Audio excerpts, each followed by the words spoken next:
Big boss Malayalam season 7-ലെ അടുത്ത morning ആക്ടിവിറ്റിക്കായിട്ട് വന്നിരിക്കുന്നത് അക്ബറാണ്. കാരണം കൊടുത്തിരിക്കുന്ന മോർണിംഗ് ആക്ടിവിറ്റി ആരെപ്പോലെ ഈ വീട്ടിൽ ആരെപ്പോലെ ആകണം, ആരെപ്പോലെ ആകണ്ടെന്നാണ്. അതിന് അക്ബർ പറഞ്ഞത് ഷാനവാസിനെ പോലെ ഒരിക്കലും ആകണ്ട. ഇത്രയും ചീപ്പായിട്ടൊരു മനുഷ്യനെ ഞാൻ കണ്ടിട്ടില്ല. എന്നെ ഒരുപാട് പ്രാവശ്യം തന്തയ്ക്ക് വിളിച്ചിട്ടുണ്ട്. പിന്നെ ബിഗ് ബോസ് വാണിംഗ് കൊടുത്തതിന് ശേഷമാണ് ഇപ്പം വിളിക്കാത്തത്.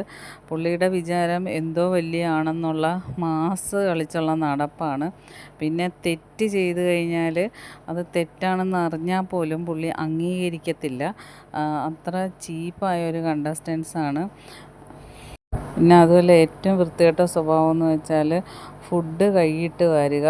അത് ആർക്കും ഇഷ്ടപ്പെടാത്ത ഒരു സ്വഭാവമാണ്. ഫുഡ് കൈയിട്ട് എടുത്ത് കഴിക്കുന്നത്. കാരണം എല്ലാവർക്കും കൂടെ ഉണ്ടാക്കുന്നതാണ്. അപ്പോൾ അതുകൊണ്ട് എല്ലാവരും കറക്റ്റായിട്ട് തരുമല്ലോ. പിന്നെ അതിൻ്റെ ഇടയ്ക്ക് വന്ന് വിളമ്പുന്ന ടൈമിന് എടുത്ത് കഴിക്കുന്നത് അത് വളരെ വളരെ മോശം പ്രവൃത്തിയാണത് ഷാനവാസിൻ്റെത്. അങ്ങനെ പുള്ളിയെക്കുറിച്ച് പറയാനാണെങ്കിൽ എല്ലാം നെഗറ്റീവേ ഉള്ളൂ. അതുകൊണ്ട് നെഗറ്റീവായുള്ള ഒരാളെപ്പോലെ ഒരിക്കലും ആകണ്ട എന്നാണ് അക്ബർ ഷാനവാസിനെ കുറിച്ച് പറഞ്ഞത്. പിന്നെ എനിക്ക് ആകേണ്ടത് നെവിൻ ഒരു എൻ്റർടൈനർ ആയതുകൊണ്ട് എനിക്ക് നെവിനെ പോലെ ആകുന്നത് ഇഷ്ടമാണ് എന്നാണ് അക്ബർ പറഞ്ഞിരിക്കുന്നത്. ബാക്കി അപ്ഡേറ്റുമായിട്ട് വീണ്ടും കാണാം.